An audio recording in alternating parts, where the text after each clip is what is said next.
మీతో ఉన్న వ్యక్తి మీకు సరైన జోడీ అని ఎలా తెలుస్తుంది? ఈ సృష్టి అనేక రకాల మూర్ఖులను తయారు చేస్తుంది.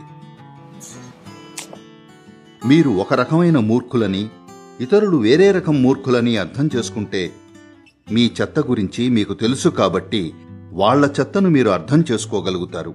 మీరొక పర్ఫెక్ట్ వ్యక్తిని, దేవుడు మిమ్మల్ని ఎన్నుకున్నాడని, మీకోసం మరో పర్ఫెక్ట్ వ్యక్తిని పుట్టించాడని అనుకుంటే మీరు విపత్తు కొని తెచ్చుకుంటున్నట్టే. సరేనా? మీరొక మూర్ఖుణ్ణి ఎంచుకున్నా అది పర్వాలేదు. ఆ బంధానికి మీరు పూర్తిగా అంకితమైతే అది చాలా అందంగా మారుతుంది. ప్రపంచంలోనే తెలివైన వ్యక్తిని ఎంచుకున్నా సరే అది భారంగా మారగలదు. కాబట్టి ఇలా మేట్ ఫర్ ఈచ్ అదర్ అంటూ అర్థం లేని విషయాల గురించి ఆలోచించకండి.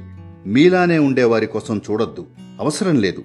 అన్యోన్యత పుట్టేది తేడాల వల్లనే, వేరే రకంగా కాదు.